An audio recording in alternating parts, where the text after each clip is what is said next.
Halo teman-teman semua, Assalamualaikum warahmatullahi wabarakatuh. Pada kesempatan kali ini saya ingin melengkapi jawaban UTS saya, yaitu ingin membahas apakah perlu untuk seseorang tetap menerapkan etika ketika sedang bermain media sosial. Seperti yang kita tahu, di era yang sudah modern, di era 4.0 ini, media sosial menjadi hal lumrah yang sering digunakan oleh masyarakat Indonesia. Tetapi di samping itu, dengan alih-alih kebebasan berpendapat, seringkali media sosial di Indonesia ini disalahgunakan, teman-teman.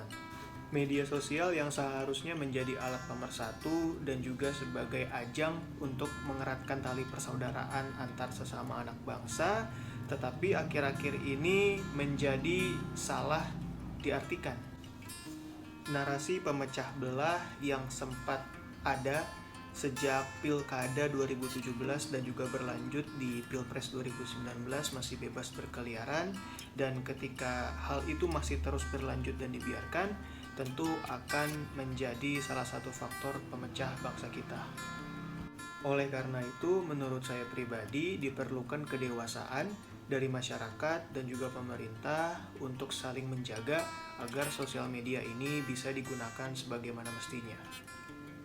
Berkaca pada kasus yang sudah saya sebutkan, sebetulnya bersosial media itu pun juga diperlukan etika yang baik.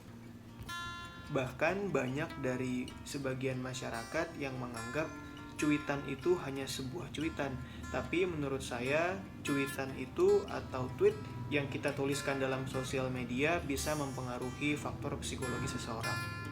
Saya sangat mengapresiasi pemerintah dengan adanya Undang-Undang ITE yang bisa menjadi pagar agar para pengguna medsos tidak melebihi batas.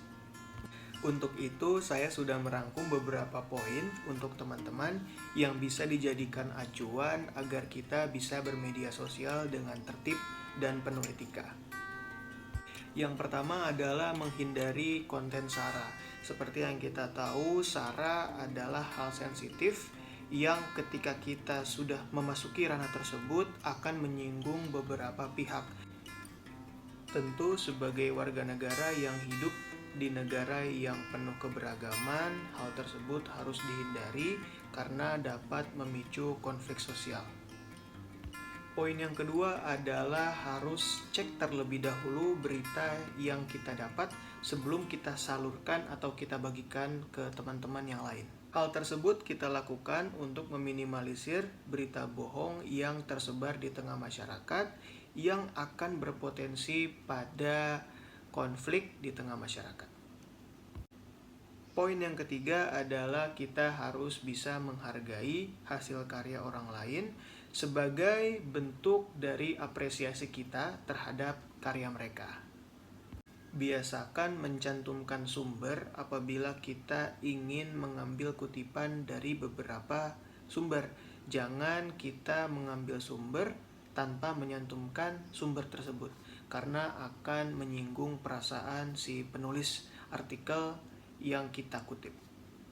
Yang terakhir adalah jangan kita umbar semua informasi pribadi kita ke media sosial. Banyak dari kita yang terlalu nyaman bermedia sosial sehingga apapun informasi yang ada di dalam diri kita, kita tumpahkan semua ke media sosial.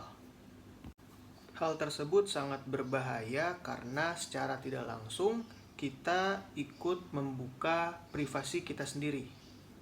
Walaupun kita merasa hanya membuka privasi kita di media sosial pribadi kita, tetapi yang namanya media sosial itu sudah menjadi konsumsi publik, yang artinya akan menjadi bahan perbincangan orang banyak.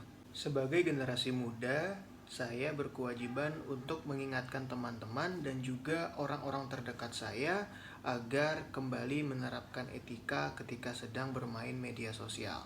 Semoga dengan penjelasan saya tadi akan semakin membuka pikiran teman-teman bahwa kita harus beretika ketika sedang bermain media sosial agar tidak menimbulkan konflik sosial maupun konflik pribadi.